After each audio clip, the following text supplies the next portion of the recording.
in Williamsburg yesterday. Very good meeting, a lot of open discussion.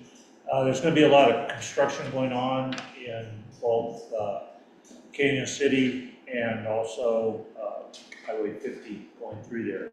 So just be cautious when you go down there. There may be detours, they're not sure yet. Other than that, there's an open discussion. One of the concerns was squatters. One of the things that we haven't had only one of that Mayor Buck knew about. And so hopefully it all stays down. Other than that, just bring everything up to date. Good. Paul, or Lucas, go ahead. So, the flags are at half staff. I'll turn yours off. Yeah. The flags are at half staff today. It's for Peace Officers Memorial Day. And I'm just gonna kind of read off here who our peace officers are.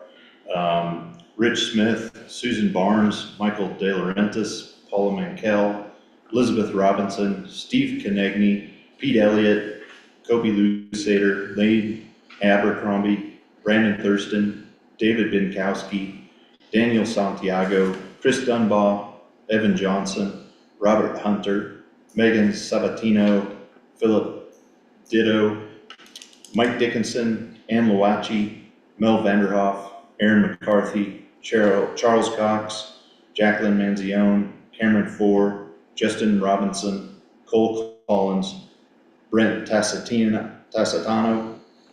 Tom Manzione, and Lisa Frank. And then our posse members are Tom Johnson, Michael Robinson, Kenton Smith, Richard Desmond, Ted Rockenhouse, Ellen Wilcox, Neil Swan, Jim Heath, Kim Heath, Vince Belsidis, Brant Nicholson, Keith Hall, Lawrence Hicks, Daniel Height, Jason White, Joseph Watts. Just want to say thank you to them and for the service they give to this community. And that's why our flags are at half staff today. So just wanted to let the community know that. Also, the bill that is going to take out is going to extend from 3 months to 9 months on the wildlife. Basically, it's the codes that all new buildings will have to meet the wildlife resistance standards that the state's going to set. That bill passed the Senate. It's on the governor's desk. He has not signed it as of yet, so we'll see where that ends up and what that changes for us. We have about 3 months right now, currently from July 31st, if I remember correctly. So that's all I got. All you got? Okay, I got a couple things. A minor thing, which is not minor to some people, and that is the TV is still glitching on channel 11, and we've seen that for quite a while. The channel 11 transmitter keeps switching from the primary signal, which is off the internet streaming signal, and then going into the secondary, which is on the air. It picks up the broadcast and then broadcasts it. For some reason, it's staying on the on air, and that has sometimes problems. And the transmitter we're going to verify that. I asked them to turn off the secondary and stay on the primary. And the only thing that'll happen is if we lose wideband, if we lose the streaming, then the TV will go out. But we've only seen that happen once. That really took the whole county down. So that's probably less likely than the on-air giving us a problem. But it shouldn't matter because the other one's the same transmitter process. And it's staying on the primary and it doesn't switch over to the secondary all the time. So we'll find out if that's proven, then what we will do with the warranty, we will replace that transmitter. So that's in the works. What happens is the TV will show a bunch of lines and then it comes in and out and then it's not good for a while. So we'll see what happens. The next thing is I'd like to thank you guys. I was on the meeting last week via Zoom. Came across really well. It really did. It was good interaction. This owl works really good. So you gotta be careful what you say out there, because it picks it up, and it'll turn right at you and look right at you. And a lot of people, I don't think realize that, because I saw a lot of things. People were flexing back there. It was fun to watch. So thanks for doing that. You're welcome. Oh, good. The other thing is, the airport, along that line, I want to thank them too, that it's really turning out well. I think the apron turned out great. You looked at it later, how did it look to you guys? Looked good. We should be able to, they should be able to fuel up here real soon, so. That'd be great. Okay, next is a very important thing, it affects everybody, and that is the road and bridge people and the roads. We've been getting a lot of complaints, and right, we've always gotten complaints, it's not unusual. However, what we're doing to address that is changing the way we're fixing the roads so that it stays in shape longer. Instead of bouncing from one complaint to the other and dumping a couple loads here, grading it here and there, we're spending time to build up the road bed the way it ought to be and then pack it. We got a new compactor, et cetera. So what's gonna happen, and we've started it already, cleaned up the road out by the dam just recently. We did one last fall out on Boneyard Park area. The next one he hit is the Great Creek now, it's the Copper Gulch. And here's the deal, a lot of things people ignore is speed. It takes the road down quick, but worse than that, it hurts people. The last time Vince was out there, just started it, we did grade it. We're starting on Copper Gulch now. And I got a lot of complaints on that. Everybody has. That whole road bed's pushed out. So they're gonna redo the whole road bed. They're gonna put a ripper in there and they're gonna tear the whole road up and then pack that, and then they're gonna put on some new road base and pack that, and they're gonna crown it. It's gonna be a good gravel road. Well, he was out there to grade it initially the last week. Somebody blew through there and rolled right over his work signs and kept going. It cost us money. They're not slowing down. So I talked to the sheriff about it, and we're gonna slow that traffic down, especially in road areas, and especially after that road is brought up to speed. We're not gonna raise the speed, we're gonna keep it down around 35, 40 miles an hour, probably 35. If you're caught speeding in that road zone, you're gonna get fined double, just like it is on the highways. And we will be watching that, it will be enforced, there will be deputies out there and watching anywhere that road and bridge is working carefully to make sure people are paying attention to the signs. The road and bridge, we have the flashing signs, our own road signs that we have that say construction ahead, slow down, etc. So there's no excuse, and it'll keep the road up longer. So we're going to go in there, and if you want to know where he's going next, it's on the web, I believe. He's got a plan, which road he's hitting next, and it's gone by priority and use. They put a counter out there. They know what the car count is. They know what the speeds are. So watch out, because we want to keep people safe, and we want to make sure the roads don't cost the county any more than it already does. It's a lot of money per mile. Matter of fact, I've got the mile count. I'll announce that next time we have a chance. He is going to test out a new road base. It's not mag chloride. It's another mixture of stuff that the company has, and it's supposed to last a lot longer and be harder. So we'll see what that mile is, and we'll compare that cost with the mag chloride and gravel. That's coming up.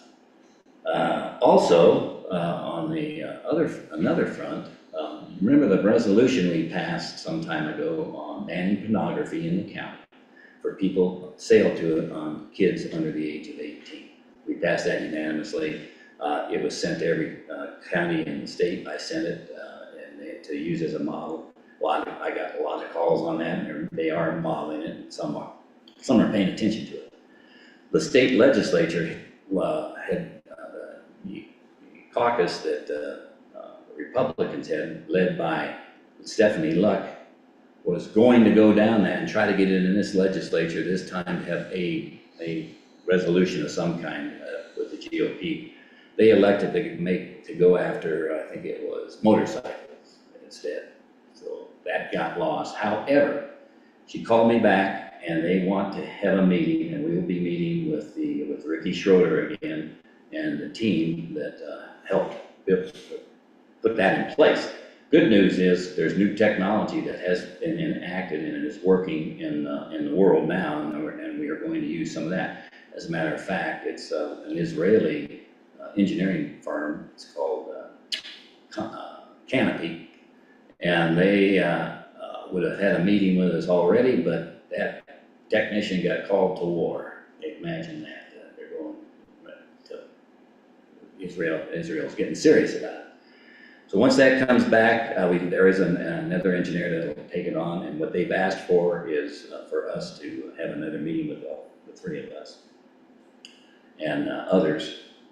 So I'm going to ask that secretary for that company to get a hold of you, Caitlin, and schedule our time with. They're going to make sure that everybody on that other side's ready, so that they can have to meet with Stephanie and coordinate with Stephanie. She's going to get her caucus together, people that want to work it for the next legislative session. So that's good news. And I think that's all. So we'll find out when that next meeting is. All right, moving on. How about you, Dan? Yeah, he did first. He was number. Oh, sorry. I don't have anything. Okay, and how about you? All right. Everybody obeying the rules? All right. Sorry.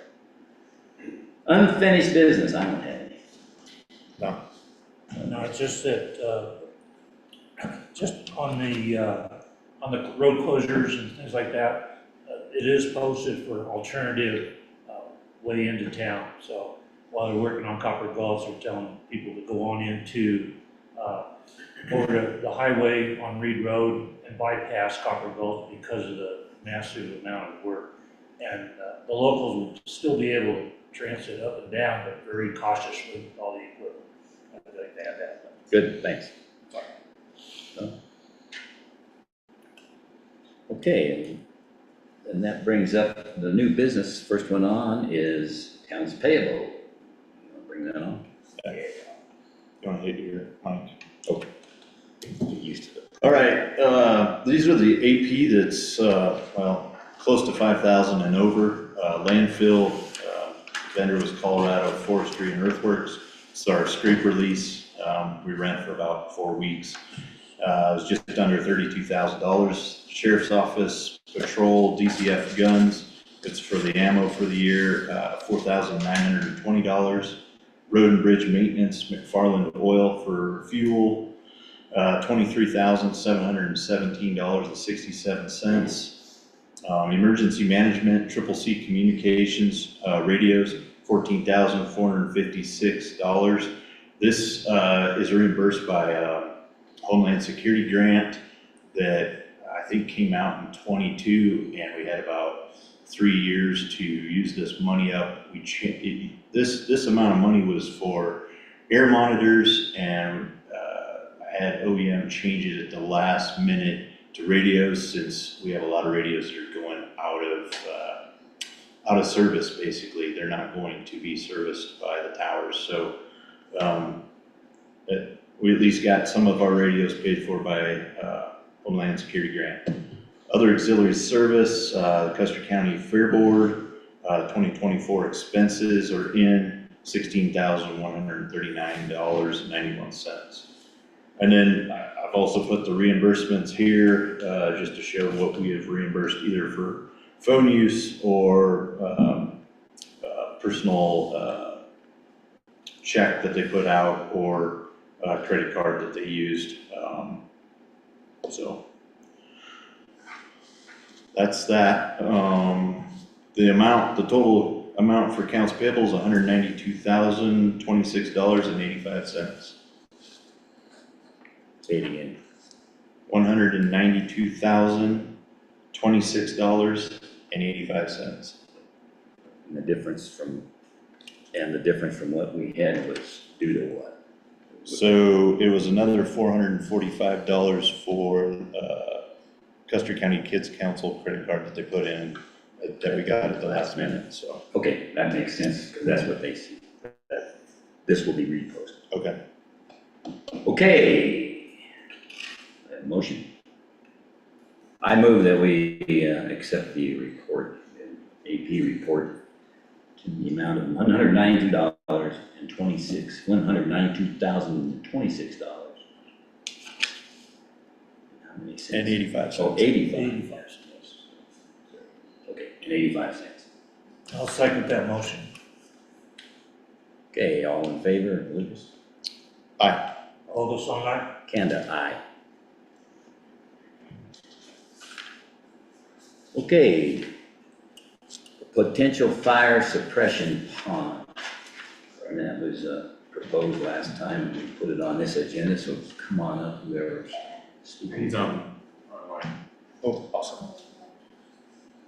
He was there, but that was not here. But Oh, he's on, but he's apparently stepped out. There he is. all right, you're up. What's his name? Todd Kettlecamp. Todd Kettlecamp?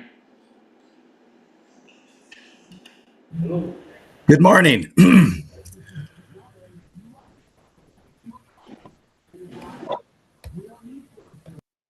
Introduction, I'll say Mr. Kettlecamp contacted me. Mr. Kettlecamp is a lawyer in Pueblo, but his family owns property in Custer County, near the eastern border of Custer County. And they have a pond on that property that he is applying to the county for consideration as a fire suppression pond. As the board may recall, we considered a couple of ponds earlier, I guess later last year, for this as fire suppression ponds. He's requesting that his pond be considered as a fire suppression pond. In your packets is a letter from the Beulah Fire Protection District in support of this request. It has historically been used a number of times in the past during fires in that area as a fire suppression pond. So it seems, from my perspective at least, it's a legitimate request. I think at some point we need to, fairly soon, we need to figure out who in the county, I don't know who in the county is handling this, because there's a whole, go ahead. I'm sorry. Yeah, who's handling it is me. Okay. And the commissioner. The first step is what they're taking down, it would be to ask us to sponsor. Right. And that's the first thing that gets signed, and we need to know the lat long, which he has here, and other things. I'll see if we can find a copy of that, and give them the application so they can send it to us. And then we will sign it and send it forward. Right, so we have to notify the state engineer That- that we are considering the pond, and then we have to do an analysis of the pond. There's a number of, there's regulations that the Department of Public Safety has put in place that we need to include in that. We probably also need a written agreement with each, not just Mr. Kettlecamp, but the other owners of the other two ponds that are under consideration, that we've been reported, the county clerk reported. I don't think we've developed that agreement yet, we need to do that. So there's a few things that. Yeah, so what happened, so you know the process, because the state, we are actually the first county ever to do this, so we're blazing new trails. We submitted that form after they presented us with, if you'll remember, it was the Rusks that did it, Tate and Wendy. And they gave us all the data, and we signed it and sent it forward. It sat for quite a while until the state figured out they needed to respond. And they asked us to respond with an application then. So the application then is, there's several exhibits that are required. One of them is to notify 380 people, believe it or not. I have to send an email mass mailing, which I'm in the process of doing now. They just got that back to me. And then once that's notified, then they take that and then they adjudicate it through their process. It takes quite a while. And this, we have until December 22nd to complete the Rusk thing. Okay, so it sounds like you're on top of it. No, you did a good, but people need to hear that, so. Okay, So to the extent that Mr. Kettlecamp has anything he'd like to add. go ahead and speak. What was his first name? Todd. Todd, you got anything to add? What have you done so far? He's muted. Can you hear me? Gotcha, and I see your picture that you, go ahead, Okay. talk. Do you all hear me? Okay.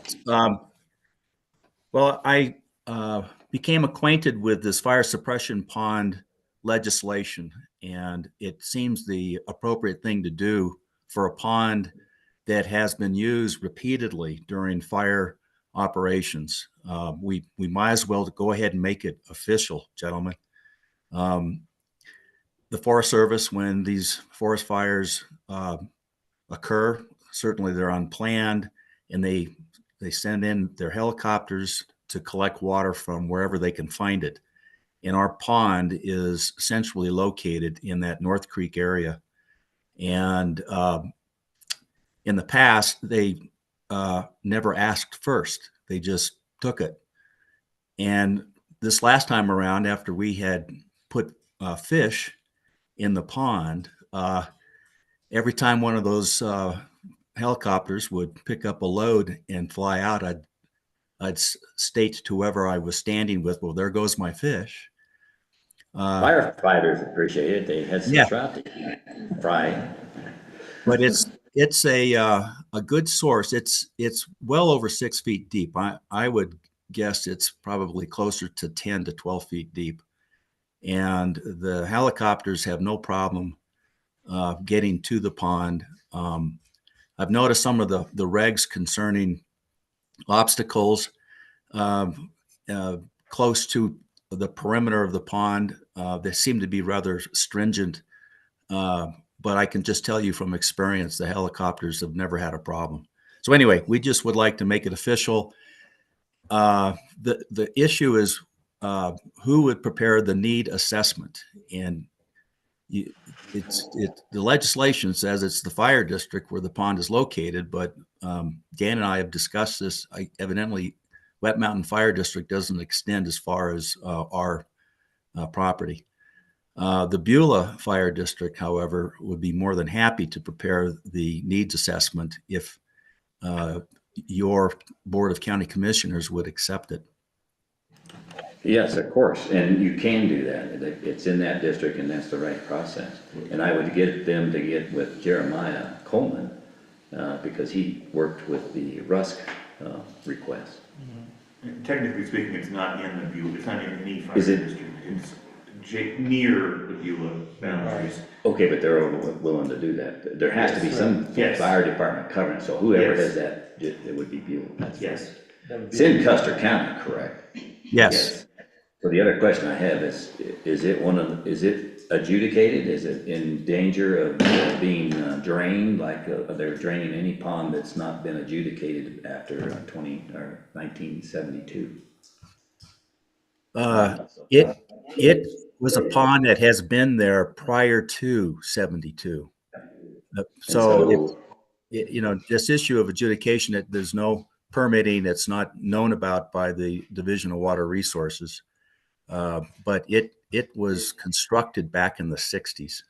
Which makes it easy to adjudicate. I mean, it's easy to pass that. That's the rule. So that was one of the issues. The issue up here has been, a lot of people put in these reflection ponds once they came in, and beautiful ponds, but that was taking the water out of the water course, and that was why they abandoned that now, and making people fill them back in. So I get, that's good news, because there's no time frame on that now. And you probably ought to go through that process at some point. Okay, I got a quick response. Okay. It's Paul Lewis on here. Quick question on the landing radius. Are they going with 100 foot with no obstruction? Is that gonna be is that what they're talking about with anything in the way of a helicopter coming in for dipping? Well, speaking from experience, helicopters have never had a problem, but if there is a concern, it would be ponderosa pine. There are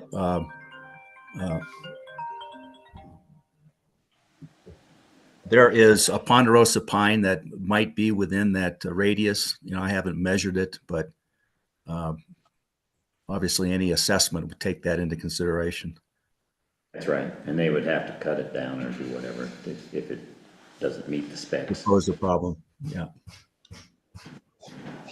Okay, so next step would be for you to get with the fire department and fill out the, everything you need to present to us to authorize us to go ahead and apply for the next step, which is to go get a permit or go get the application process started.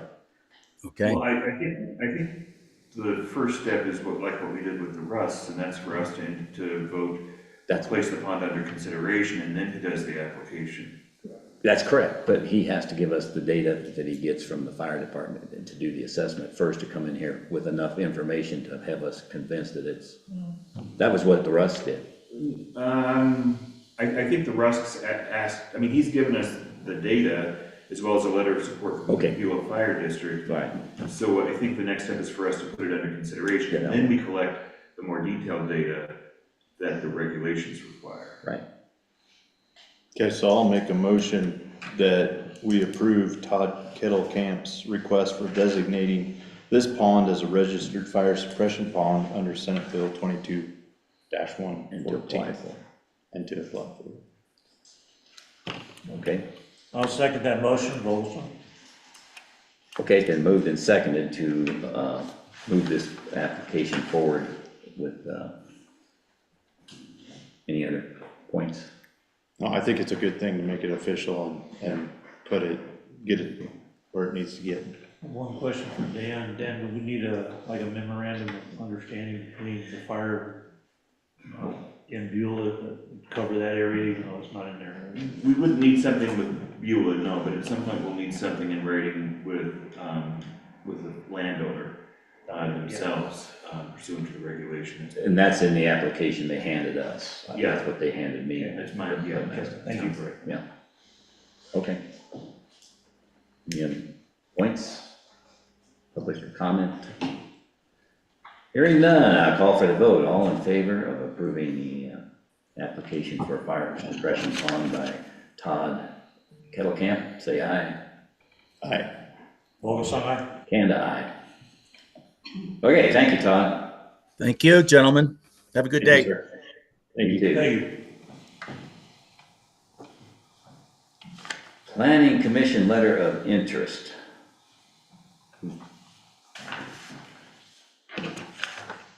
And that would be, Paul, you got it. Yeah. Right there. That's the That's letter. Guy right there. Thought Georgia was gonna be online, she's not online. I thought she was gonna be here in just a second. Okay, this is a letter from Planning and Zoning, Dorothy Carlson, asking us to please see the attached letter. The letter states that Mr. Kit Shy wishes to become an alternate on the Planning Commission. And, That was sent forward by Keith Hood. That's what, I couldn't remember his name. On that side. She just pointed it out. Yeah. She didn't attach the letter, but Keith Yeah. did give us, I have the written letter that Keith. Keith just mentioned that he would be a benefit to the planning commission. His knowledge of the regulations and the history would be a welcome addition. And that was Keith Hood. He's the chairperson for the commission. Okay, I move that we approve the application for Kit Shy to be a part-time, is that what it said? Alternate. Alternate. Associate. So, associate member of the planning commission. I'll second. Okay, it's been moved and seconded. Any comments, any more discussion here? No, I think it'll be a good addition and it will fill that board up. We do need the history, it really helps. We had a problem just recently on Alpine Lodge's application to sell it to For an the owner. historical The stuff. historical stuff was invaluable and was, And Kit being a surveyor also is a plus. yeah, he in knows that. every inch of this county. Okay, all in favor, say aye. Paul? Aye. Lucas? Aye. Kanda, aye.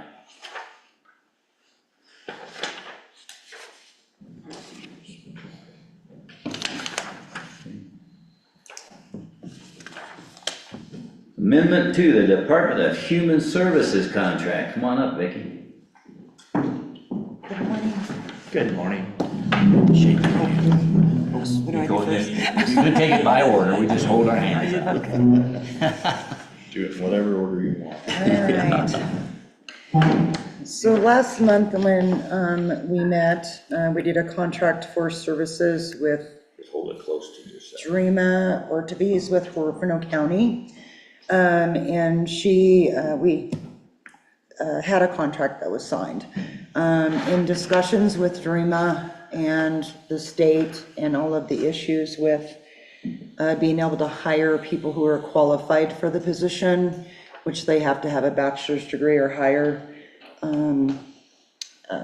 I've had discussions with Dreama, and she's in agreement to, instead of coming on as a full-time employee, because we have her job posted right now, we are asking for an amended contract to begin May 10th, increasing the amount from $3,800 to $5,800. This would in turn, we would remove the job posting from the website. It would also save the county money because we would not be paying any benefits for an employee. And this covers everything. So this is like we would renew the contract every single year. So every single year we would come to the table and renew this contract. So I'm proposing the request for you guys to consider this amended contract. Did you say May 10th? May 10th, yes. I will move that we approve the amended contract for services agreement with Dreama Ortiz. Ortiz. Ortiz. Melissa, I'll second that motion. Okay, it's been moved and seconded to accept the amendment to the contract for services agreement. And Custer County agrees to pay the contractor $5,800 per month in consideration for described work, the elements above include. Okay, any comments? No, and she was going from providing just APS or just CPS to both CPS and APS, or child protection and adult protection. It's child protection now, it was child's protection, now it's child protection and APS, Okay, correct. so. Perfect. No, I don't have any other comments. I think it's good deal. That's a good I way to agree. go. Comments in the world? All right, been moved and seconded. I'll call for the vote to amend the contract for services agreement. All in favor, say aye. Paul? Aye. Lucas? Aye. Kanda? Aye. Thank Thank you. you. I'll get it to you. That way you get to sign it.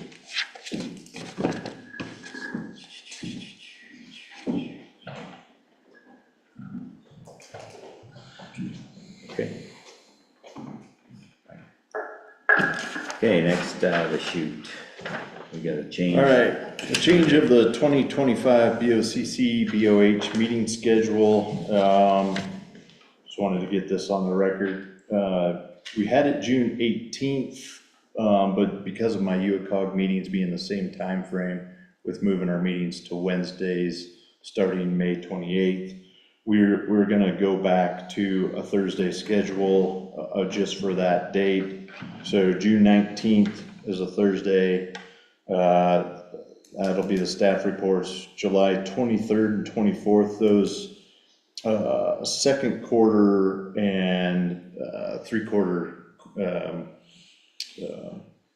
75% quarter budget review meetings will, since they were gonna take a longer time, since we're gonna have more of the elected officials and staff be involved in Different those. place to do it. I moved those to a different date, and not the same day as the regular meeting.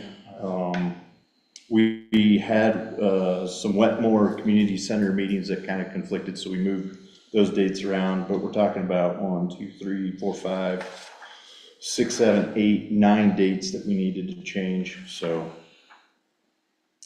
we've got them listed there, and I won't go through the list of dates changed, but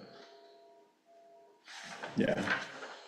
anyway, I just need a motion to accept those dates, and we already have, we've already confirmed with Allboard Westbrook that we can have these.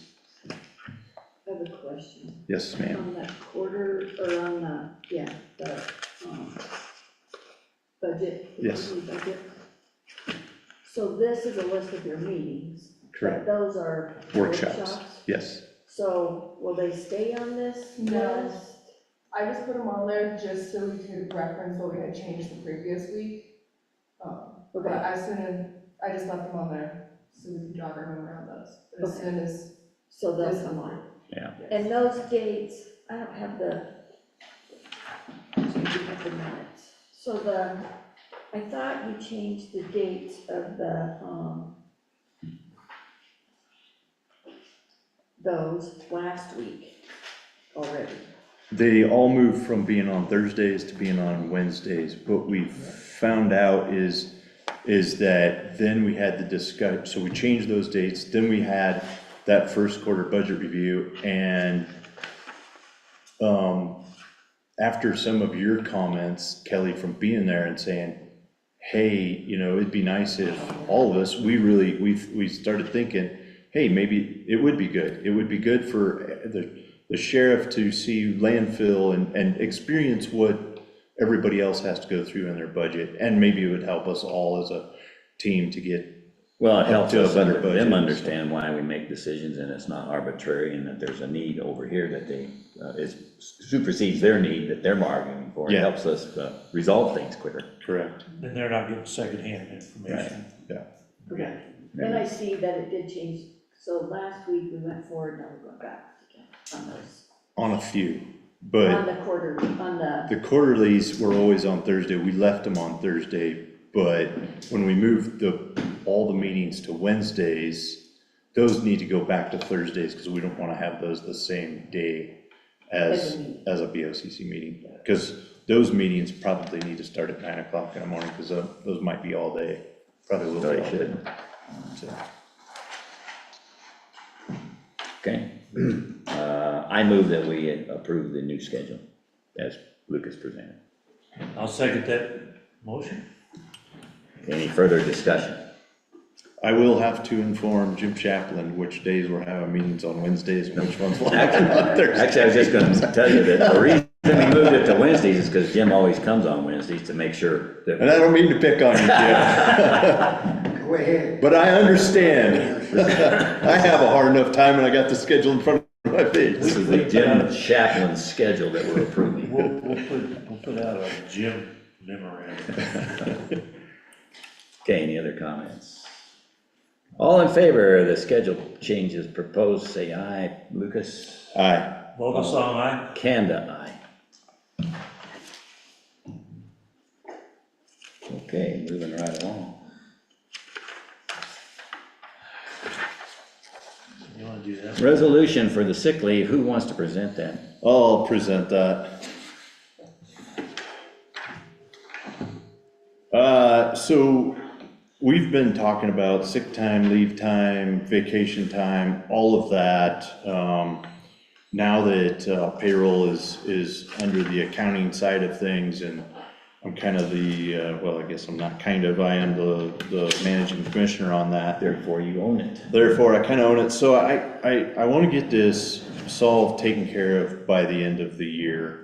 And get this taken care of so that when we roll into the new year or December 16th of this year, I want to be able to have it so that all anybody sees is their PTO, either when they put their time in or when they, I guess basically when they put their time in and paying out whatever we pay out. So I'm not gonna go through the whereas and wherefores, but basically, sick leave was intended to stop accruing as of July 16, 2023. It didn't stop then. It kept accruing till 3/31 of '24. So all that time there accrued and is still there, and employees have been using it. We've paid it out to people that have left the county employment. So what I'm saying in here, existing sick leave balances shall remain available to employees through December 15th of 2025 and will be included in the compensated absences liability reported to the auditors as of December 15, 2024. So I had to do this both for the audit so they can come up with numbers, good numbers for the audit. We also needed to do this so that we were all on the same page and every employee understands kind of what we're doing moving forward. Vacation leave was intended to stop accruing as of July 16th, 2023. That didn't stop either until the end of March or April 2024. Legally, sick time can go away and will by the December 15th. Vacation time, we can't. So vacation time is gonna roll up and on top of whatever PTO they have by the end of the year. What I'm also saying in here is if the resulting PTO balance after the vacation rollover exceeds the established cap of 300 hours, the employee shall not accrue additional PTO until their balance falls below the 300-hour cap.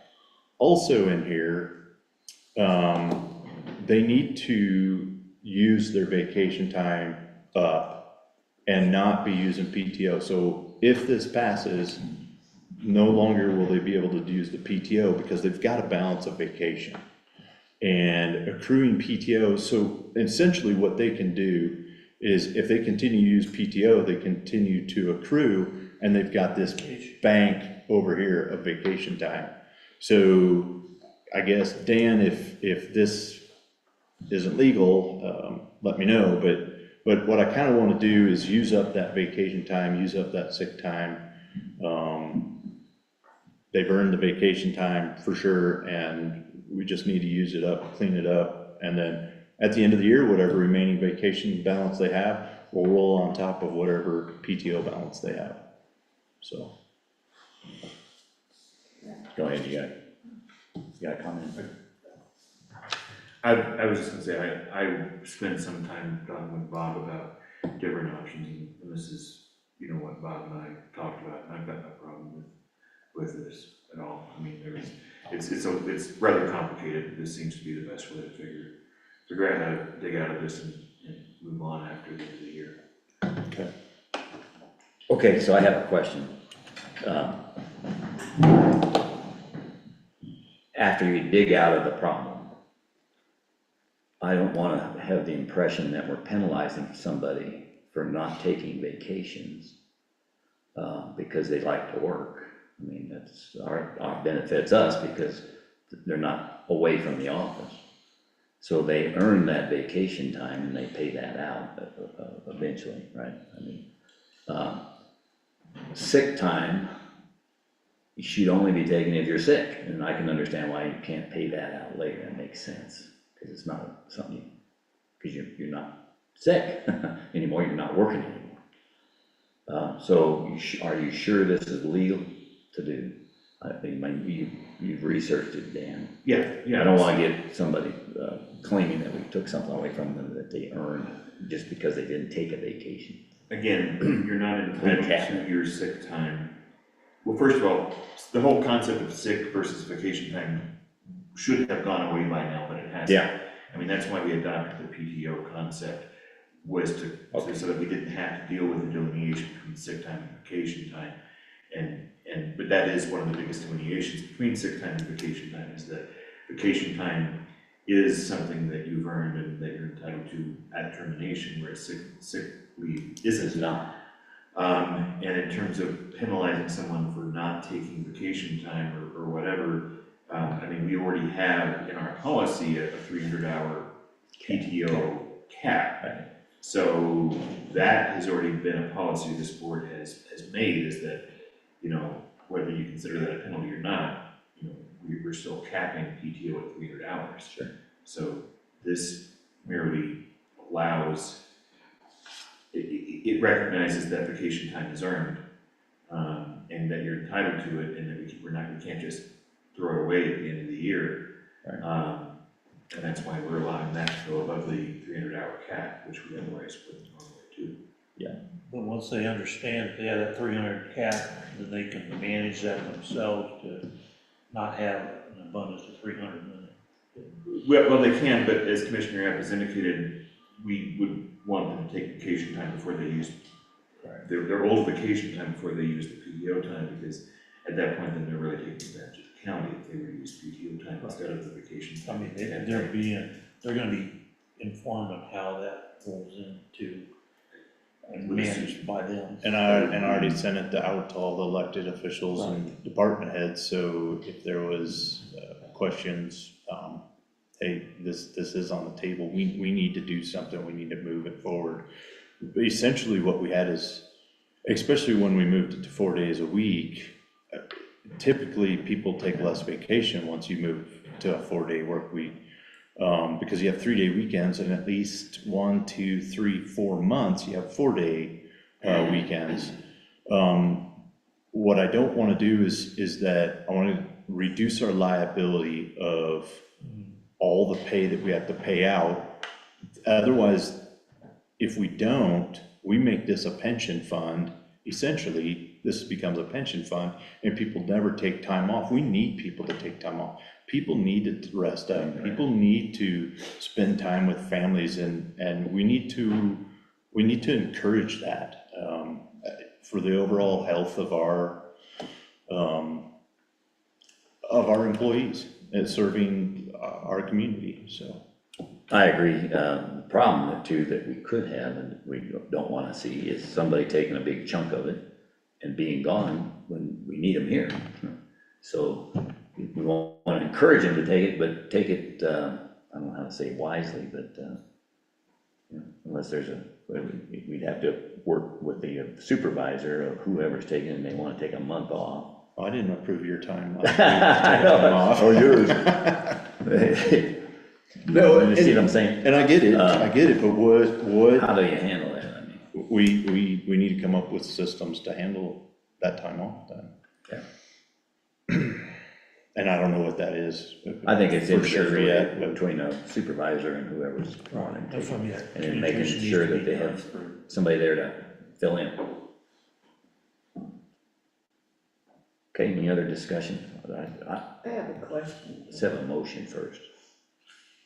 Do we have a motion yet? You want to say something first and will help me with the motion? Probably not. Go ahead. Either way. So, I'm confused. Bob had set a date back in September, you have to use your second vacation as of this time. My staff used all their second vacation as of that time. To my knowledge, they have no second vacation. If it's been accruing, along with their PTO and other staff, it's been accruing and you're gonna give it to them, I wanna give it to my employees because they're, I mean, to me, if it's been accruing, they shouldn't, that was by mistake. Mhm. They shouldn't be given something that was by mistake because you're earning second vacation and PTO, you're kind of doubling up. Correct, but we put it on, but it ended up on their pay stubs, right? So they're seeing every A lot of week. things have ended up on paper, that's been a mistake. No, you're exactly right. But do we penalize our staff or not? So But do we aren't say, you losing money by? so those that have already taken it, right, do we make them pay it back? The accrued? Maybe I'm not understanding that either. So those that accrued, right, so her staff took the memo that they got and they took it seriously and they used up their sick and vacation, so they don't have a balance left over, right? But those that didn't take that memo seriously, didn't use it, they still have it. We're into 25 now, her staff used it up in 24. We have other staff that still have that accrued because they just kept taking PTO. And now we're in the situation where, from what, if I understand Kelly correctly, we are, essentially hers has all used it. So are we gonna take away from those who, well, we probably should take anything accrued after July 16th of 2023, and that should just be deleted. But we have staff that took it, that, are we gonna make them pay it back because they took it? So they got an advantage that other staff didn't. That's why I'm just being generous somewhat with it all, and this is the hard date, this is the resolution we set, we're gonna use it up, and sick is gonna go away. Anybody that's got sick time left, after the 15th of December, it's gonna disappear, it's gonna turn into 0. You can't retroactively call it sick time, staff, or, I can't change sick time from being sick time. no, I mean, but what they took before, like Kelly said, can't you rebrand it and give them PTO time back? So essentially what I'd be doing is, okay, so they took sick and vacation, and her staff did. So now what I'd have to do is I would have to take those hours that they used that they shouldn't have accrued, Yeah. and take it away from their PTO. Would that be right? I think we didn't manage, we didn't monitor It should have been the system on top correctly. of that. No, I think the ones that didn't pay attention to the memo, look at that from their point of view. Let's look at it from our point of view about that. Why didn't they do it the way they should have? So therefore, not give them the PTO. We do it that way. I don't know. We can do it that way. It's gonna be a lot of work to figure out, and I don't. Figure out who did what. Yeah, Well, there's a couple of issues. First of all, I want to make sure everybody's clear. Nobody has been accruing vacation or sick leave in the past year. not since April of 1st. 2024. Right, correct. So there's been no accrual of vacation or sick leave in the past year, regardless of whether you paid attention to the memo or didn't pay attention to the memo. But if you didn't pay attention to the memo, the point is you still had vacation time, and we still have to, I mean, regardless of what goes on with sick time, you still have the vacation time, and we still owe that vacation time, period. Correct. That we can't change that. Yeah. And so I'm not, Yeah, I mean, it yeah. sounds like that's more of an accounting nightmare than what is being proposed right now. And it doesn't really fix a whole lot to say if you didn't follow the memo, tough luck. It really, that just seems like a bigger mess, and not necessarily a savings of a ton of money for the county by doing that.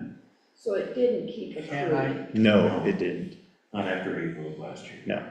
Can I Bob, go ahead. interject and be a part that may be helpful? So, yes, everything that Dan has said is correct.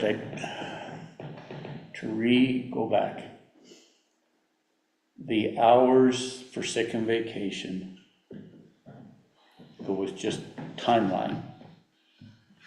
When PTO started, sick and vacation were supposed to stop accruing. That did not happen.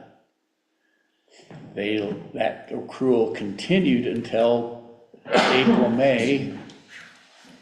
I don't have the date in head, of 24, okay? At that point, they were shut off. In their employee records, those hours exist, in addition to PTO. You can go through the calculation and figure out what that is. The employees were told to use up these hours. But they also, in doing so, were using down hours that accrued by accident. There's a lot of layers to the problem. So when I was hired, one of the things I was asked to do, which I started to do, and then was to figure out where we are at. It's a complicated mess. And I started that way and had to stop because of other more pressing matters that needed my attention.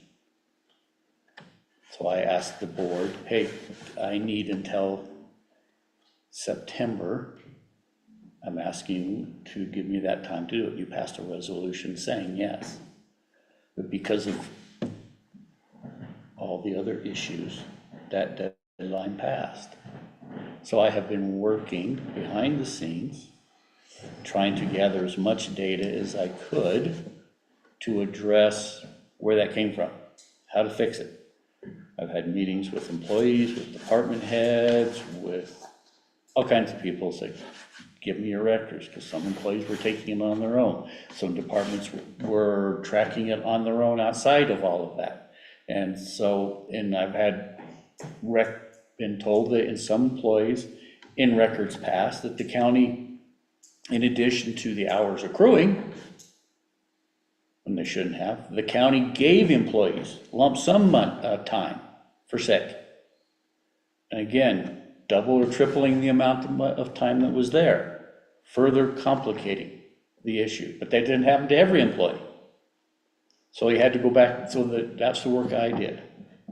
And I've been working with the auditors because they needed a number for the incurred but not paid liability for audit purposes. So in order to bring all of it to some kind of a formal resolution and end, the count on employees, on their pay stubs, there is a printout at the bottom that says how many leave hours they have. The intent of that is so that it's on there and it's an updated process. But those hours on there have all that stuff built into them. And it's an accounting nightmare to try and figure out because every employee is different. Some used it, some didn't. Some had lump sum hours given to them, some didn't. So in the county's credit, to give each employee and recognize what they were told via their pay stub. They were told this is how much money this time you had.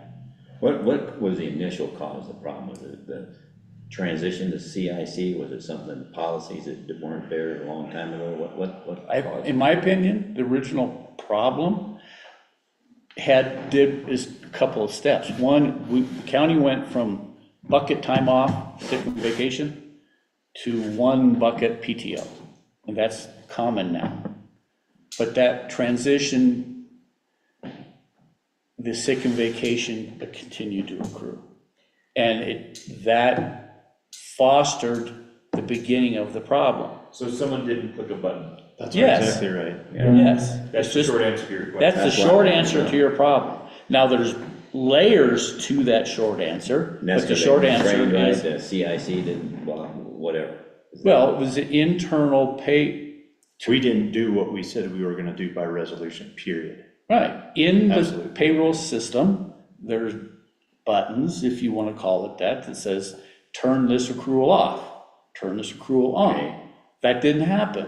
And, I mean, I don't know if you want to go into this, No, discussion of why, but that's the short answer to your question. So my employees, I have always told them, do not pay attention to that's on your stub because it is incorrect.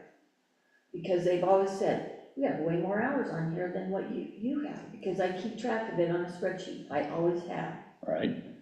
And- So now I need to go back, if this passes, I need to go back and tell them, okay, you can spend all that's on your, no matter what my thing says. Correct. The county is trying. Because that's the legal document is what's on their pay stub. Correct. What is on their pay stub? I'm sorry. It may be wrong, it may be wrong all day long. It is, and it is wrong. It's confusing, yes. But it And I was, think the county's losing on that, I mean, sorry, that's just. Well, what makes it, the only gotta thing, get a- what makes it legal is it because it's there? I mean, it's a My mistake. opinion, professionally and personally, is the county has told the employees on their pay stubs, this is our document to you, this is what, as an organization, we say you have. We've communicated that to them, and they have every right to expect that document and act accordingly. Now, in good faith, the department heads, you, Road and Bridge, Department of Human Services, all those others, because they knew behind the scenes that something wasn't right. So they took every effort they could to protect their employees. So now you have, the employees are told, there's two sets of records here. Well, We can't have two sets of records. Can't have two sets of records. that's why I said, we either have a And you legal can't one or have one. that. The IRS would never let you, if you're, and that's happened, people get overpaid, and guess what? They get it taken out of their checks. And we're not Or, doing that. or Lockheed Martin, or whatever. Commissioner How do we Canada, do it? in theory, there is an argument to be made that the county could remove these vacation and sick hours that were accrued erroneously. Right. But I can pretty much guarantee that at some point that would result in a lawsuit. Yes. And Yes. it's not gonna end well. Well, It certainly it doesn't could end in build a up. lawsuit the other way around, because here's these people that are not getting paid They're, the amount on their paycheck. No, I mean, I don't see how you get a lawsuit the other way around, because you can't. they're benefiting from, Yeah, everybody. benefiting from a wrong. From this. Then if I, as a citizen, I'd object to that, because we're just overpaying. Well, but you couldn't sue the county for the, I mean, this is part of the management of the county that you're hired to do, and, you know, it's certainly reasonable to think that what's being proposed is a reasonable way to resolve this, even if it may not necessarily be, you know, 100% fair to the county. There's no answer that's 100% fair to Well, everybody. sure, but it seems to me, though, Dan, that what would the lawsuit be? I mean, hypothetically, what could they sue you for, just because that was wrong on their, and it was found to be erroneous? So they can go They can straight to our auditor, and they can go, auditor, what numbers do you go off of? The spreadsheets that you Well, guys all keep, or the system that tracks it? That's not the point, I agree with you, is we found out there was a problem with Lucas, is my point, and because people didn't use a spreadsheet or whatever, we all agree there was a problem. So if we are doing things in good faith to correct that problem, why would a lawsuit stand? Because you're taking away benefits that you've told the employees that they have. that they That may have have. been an error, but you've known it's been an error for a while. I really don't want to, at least in an open session, go too much further down the road of explaining it to an No, no. employee how they can sue the county. No, it's not what I'm asking. That's, yes. So you're saying the community sue us for being over generous? For the, Can they? on the employees' I don't know. side, they are being, receiving the benefit of possibly of receiving more hours than if you want to dig away and do all the math to figure out what every employee should have had, you could do that. But the employees were told one thing. These are your hours. Now, the issue that by doing this is they've been, in many cases, like with what you, Kelly, are saying, is you kept records. And you've told the employees you are taking records. You are a representative of the county. By those departments doing that in good faith to be helpful, you've created two standards for the employees to try to live by. Can't do that. You cannot, the county cannot have two official records of things like that. I'm not making judgment, I'm just saying you can't do it. So, by taking this action, we are providing a resolution to the problem. We're giving a number that the auditors can use in their process, because they have to account for that. Legally, it's an incurred but not paid debt the county has to track.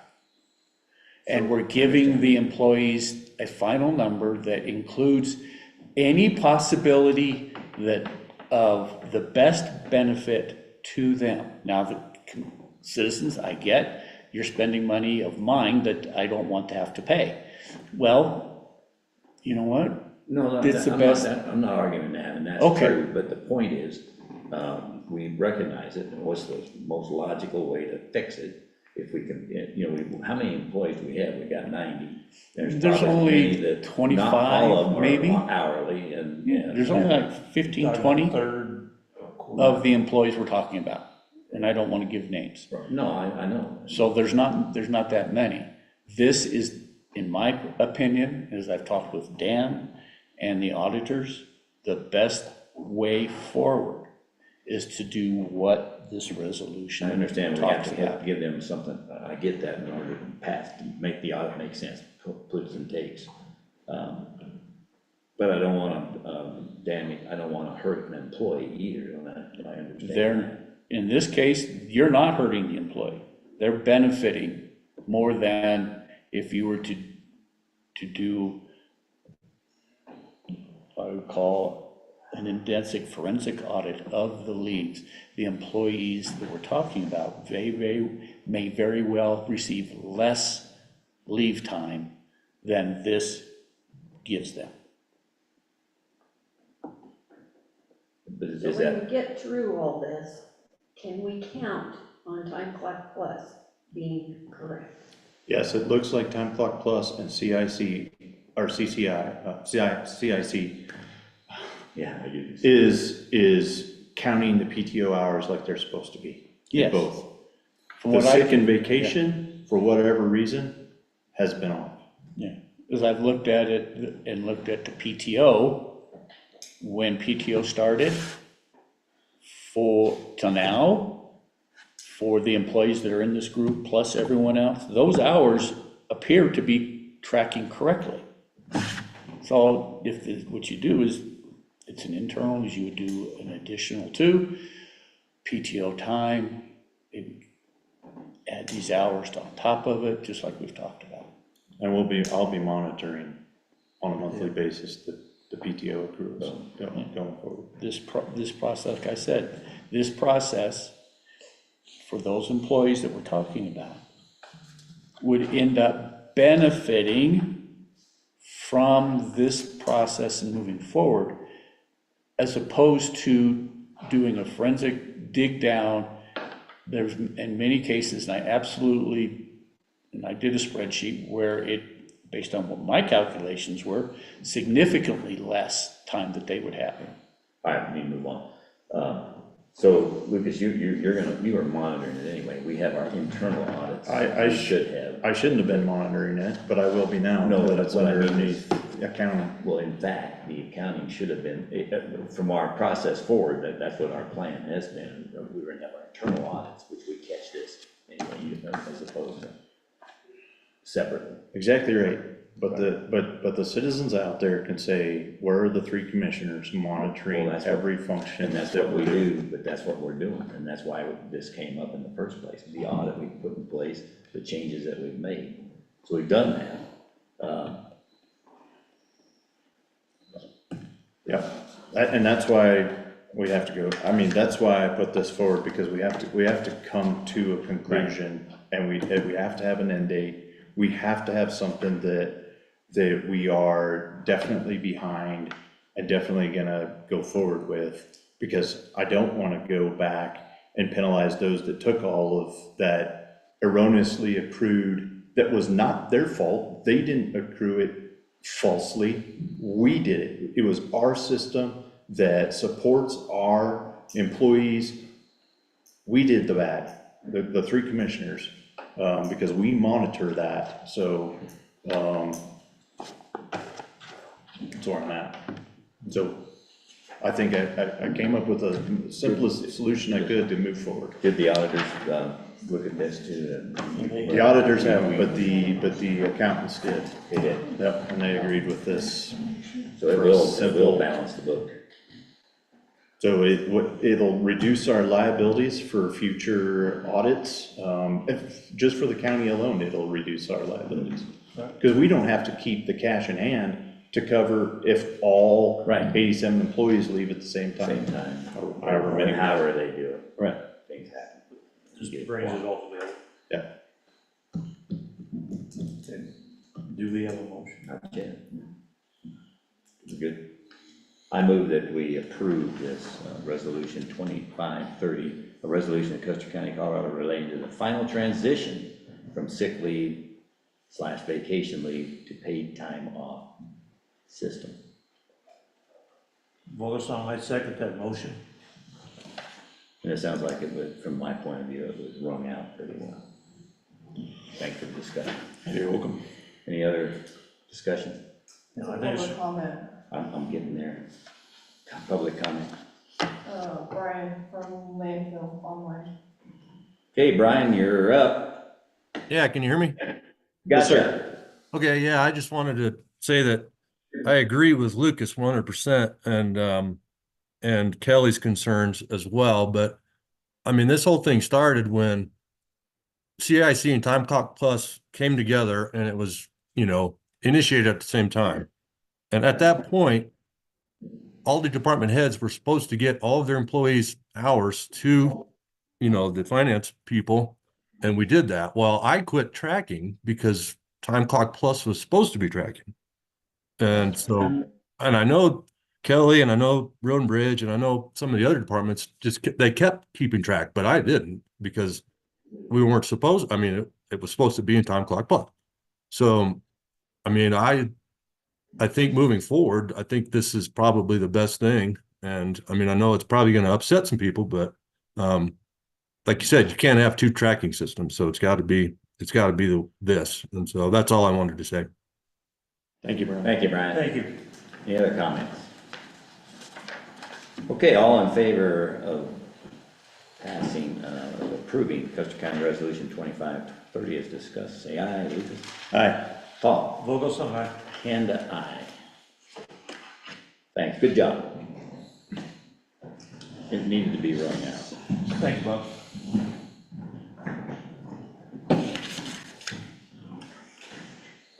Okay, what I'd like to do is take a break before we go into executive session, and I need to have, because I had a computer problem, I need you to send me the language. Now you've got it, I'm not sure. or you can find it. Take me a second to find it then. It got wiped on me. So let's take a break. Any public comment before Yeah. we go into the executive session? We can come back and do that if you want. Okay. All right. Break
We're good. Okay.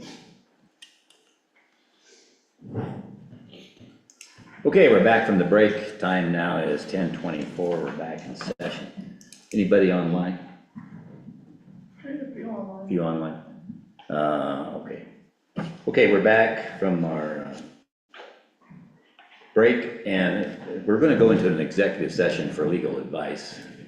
And then we will be back in later.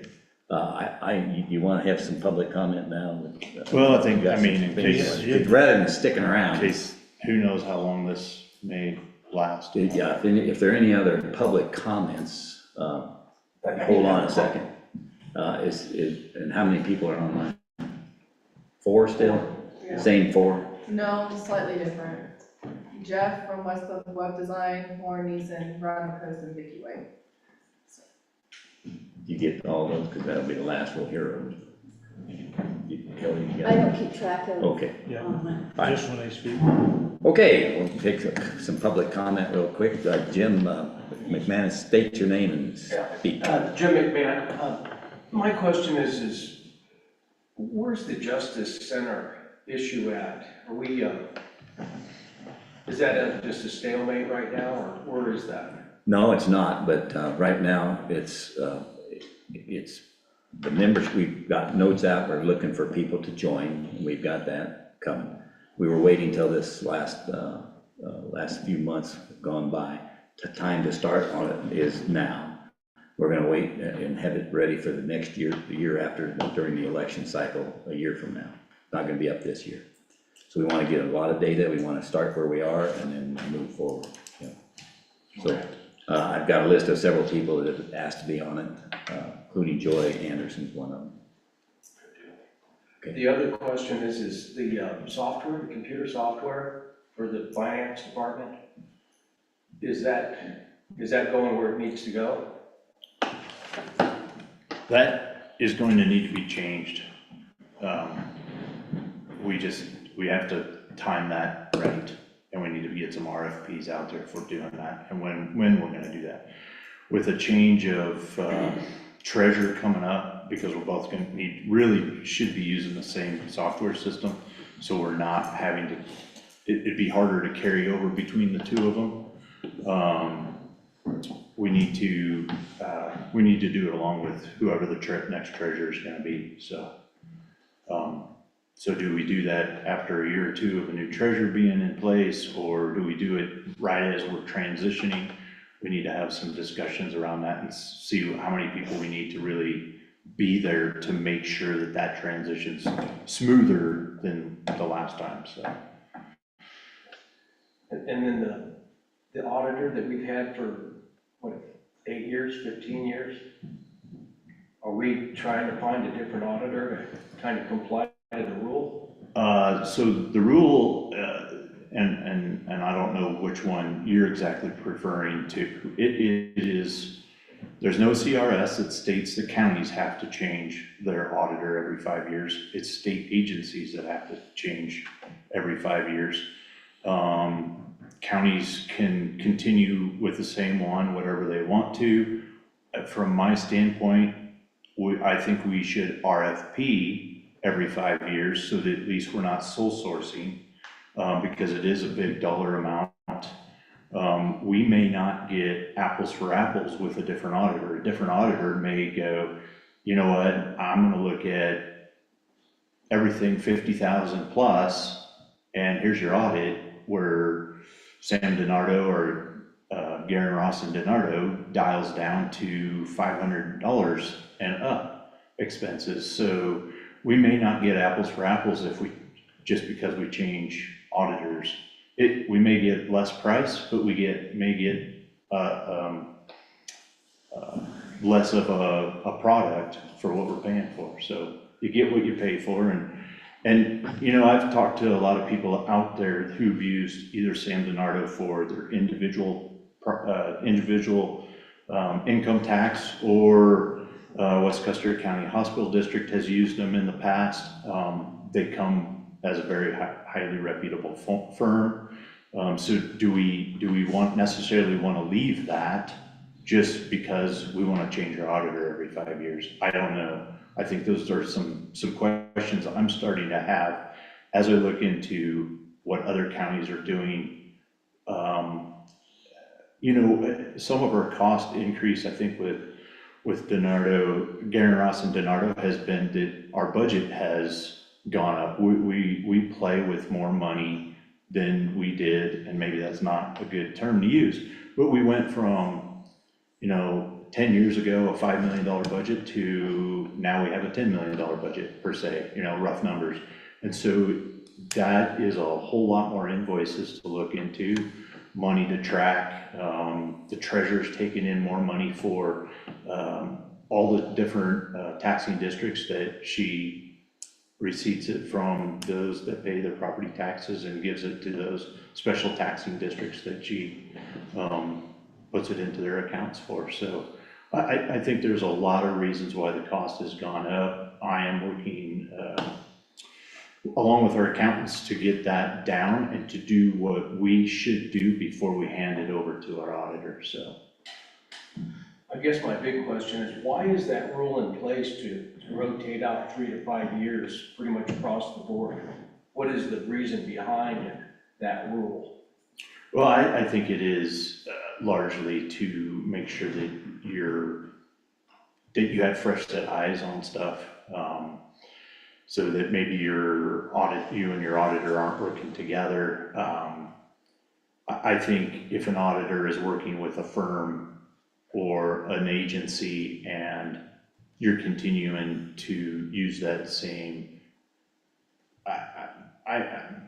if an auditor is going to do that and he's going to get caught, he's not going to be doing, he's not going to be doing anything. So I think there's a little bit of some self-preservation in not doing the wrong thing, because that's your whole business model is doing the right thing and reporting correctly. So the treasurer, we're gonna have to elect a new treasurer, right? The people are. Is that pretty soon? When is? No, that'd be next year. Next year, right? Yeah. So that's fast. Yes. So we're there, I think the last time I talked about this, the deputy treasurer usually takes that, fills those shoes? If that's case history in Custer, I don't know. Okay. That's not a given, Jim, that's not a, Right, that's it's just. an elected official. Correct. The citizens have always voted, there's a lot of. So my concern is the bookkeeping that's going on with the treasurer. Is somebody else gonna be able to jump into that with the governmental standards? You'll be able to plug right into it? So- Or is there a big learning curve to figure out how the books are done? I would imagine there's a big learning curve there. I would also, now that we've had Redlands all of last year, this year, and a lot of work that she's done has been with the treasurer, we at least now have a team, and I've got Vernon also learning kind of somewhat that treasurer side of it, so that we've got the people trained up to at least help or assist or come around whoever gets elected whoever the community elects as our new treasurer. Just something to think about. The only one other thing I've got is, with Round Mountain Water, how are we doing? Are they looking like they're gonna be a little bit more responsible from here on out? Or are we gonna be faced with another cloud and mystic shutdown of the two towns? And I don't know. So I went to their board meeting last month and not a single citizen was there other than myself. So whether I'm there as a commissioner or a citizen, doesn't matter, but, and I plan on going today unless we have our other meeting go longer, but I'd like to kind of stay and see what happens there, but and just at least help if I can help. If I can't, then that's okay, but. oh, okay, so you guys really are kind of in the dark on their financial Okay, no, status and hang what's going on? on. Well, I don't know any of their financial stuff because that's not they have a special taxing district and the community needs to be involved and get involved. And that's Colorado Open Records Act too, that stuff can be. Hey, Jim, time out now. Okay. You got some comments, let me make some comments back on the same thing, because you're asking the board, not just Lucas. Lucas did a good job. First of all, Ground Mountain has stepped up to the bar. They are in work with the new system, They have opened up 2 bank accounts for people to donate into. We're setting up that process. Westcliff donated $10,000 to help offset the money that both the county put up, as well as Round Mountain's margin that they also put up on the new transition. The people are watching that closely. We are. And any money that's collected above that will be put into a fund that's only to be used for that system, not for anything else Round Mountain has to do, water-wise or whatever. So that is some extra eyeballs that'll be on it. I think the town and people have opened their eyes too, because it was a problem that's been existed for a long time. Since 1991 was the last time they cleaned out a lagoon. Come on. So anyway, that's part of that. As far as the audit goes, the county's transition, because we've gotten bigger, we have grown, like Lucas pointed out. Auditors ought to be changed out once in a while. That's my position. And for other reasons, it's just not other than what Lucas said, another set of eyeballs on it to see if we are consistent. So from my point of view, we need to keep DiNardo in right now, because that's where we are with, following the schedule that we want to meet, and we're not going to be late with our audit this year. It's not going to happen. Well, be careful saying I that. know, because we have Don't issues. state but- something that you don't have any control over. No, but the point is, that's correct, because there's always something that comes up, but we are in the process where we allowed that to occur. If we don't run into any other issues with the machine that we continually have all the time and we're trying to fix. So we will step back afterwards and we'll take a look at it as a board and see what we want to do. Initially, we all are in agreement that we need to keep an eye, because the cost did escalate. Good point. Okay?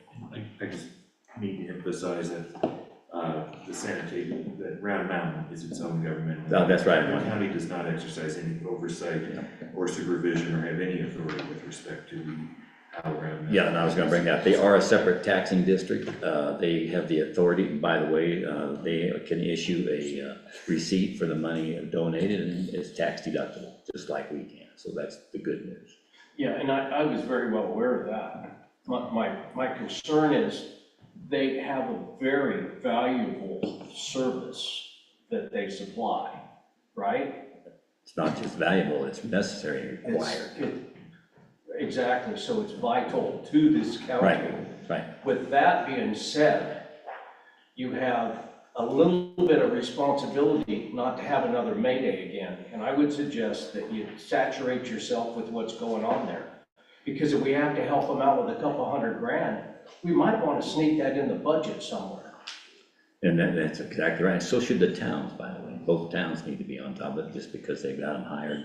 So should the constituents go in and maybe look at the books and help them Can if you want. and anticipate the It's problem? another government agency, can talk to them, as far as I'm concerned. Not I can't tell you. Citizens input, you bet, Well, that's what we have to do. but there's nobody going. Just like the hospital district, you can talk to them, to And the like, yeah, got it. school district, etc. Okay, any other comments, from anybody? There was just 4 letters that I I was gonna ask supplied you here, about those. and I completely forgot about it. So 3 of the letters are just to get the CDOT project continuing down the path towards construction. One is the environmental clearance certification. We anticipate no matters of environmental concern. One is the right-of-way clearance certification. That is either Custer County property or CDOT property. So there is no other, there's not somebody that lives along there that would have any issue with it. And then the others is any utilities that may be involved with that. So that keeps that project in motion right now. That project is looking like it's still gonna come under what we still have left in there for the budget that Baseline put together for us. I'm hoping that the state didn't take all the MMOF money and we get the extra 50,000. Well, they haven't said anything yet. Right? They haven't, so that- everything that everybody is telling me is the state is gonna wait till July 1st or that first week to grant any of that money that they've Already committed. legislated to put towards different entities. They're gonna wait till that week to do it. So we may be already out for bid a little bit. It'll at least cover the construction. I believe from talking to CDOT and the baseline, it's the construction management portion of it that I'm gonna have to take on if we don't get that extra $50,000. So, You're talking just the sidewalk. yeah. Yeah. So all the sign-offs for the concrete, all the, just inspections that will need to be part of, it'd be nice if that could be a third-party QA, QC company that could do that, but we'll see. Well, the only thing I'm worried about on that is the governor's looking for money. He's having a special session he wants to call because they got a shortfall because they use money for undocumented aliens, whatever. And so they want to recoup. That's what I've heard. Yeah. And so, as long as we don't start the project until we know we got the money in hand, we're okay. So far from what I've heard, this money was allocated in years past. It's already there. It's money that They absolutely, they could still take it they can away, rob it. but it doesn't sound like that's gonna happen. They took money that wasn't allocated, so. So, And then this last one was, Kevin Day reached out, since our road and bridge radios are gonna be, cut out June 30th, they won't work anymore.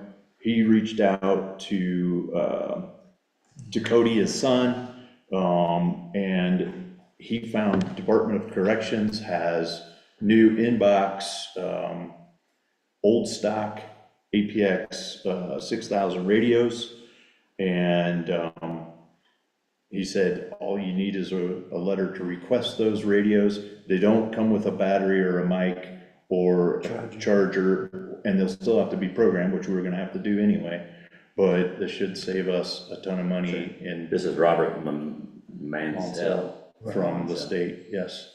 He's the state guy. Yep. So, so we'll see. Good deal. I figured if I can get 25 radios that are new in box, but they may be 2-3 years old, sitting on a shelf because Department of Corrections has leftover inventory, I'm Yeah. gonna go for it, so. Yeah.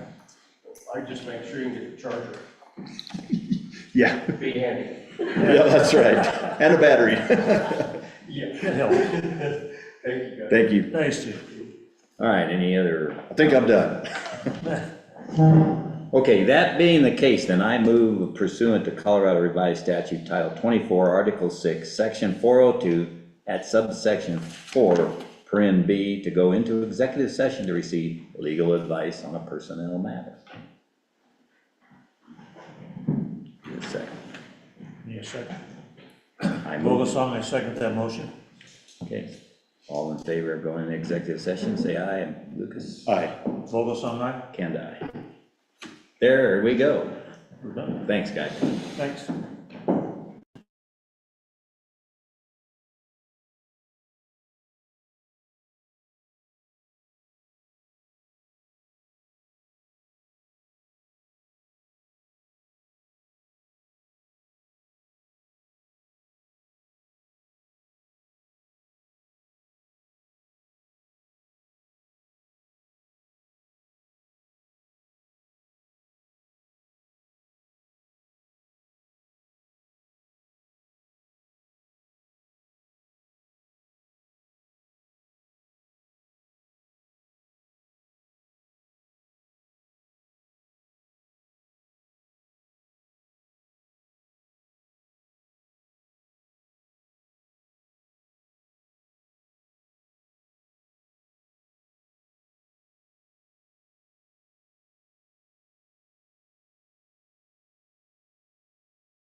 Did they stick with us? 2 of them did. Oh, who's aboard? Okay, we're back online. We're out of executive session. It's 11:14 now. I don't know if we need this because it's just these guys. And I'd like to ask the attorney to verify what we did. Commissioner Kanda would certify that the executive session was limited to the Board of County Commissioners receiving legal advice, and that no discussion was had outside of that purview. And we did not record the executive session pursuant to the open meetings law because it was limited to legal advice to the Board of County Commissioners. Okay, thank you. Given that, any potential action on the personnel matter? I don't have any. No, I have none.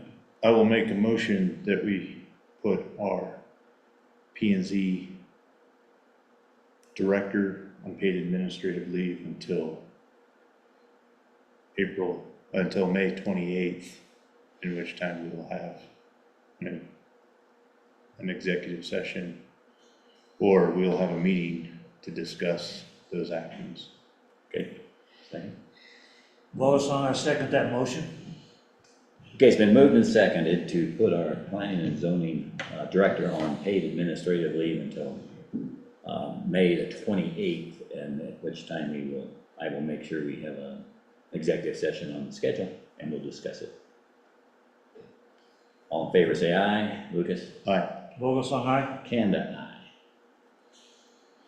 Okay, any items of business additional? I don't have any. Additional items? None for me. I have none. I Okay, think we had any. fine. Okay, hearing none, I will adjourn this meeting at 11:16. Thank you, everybody.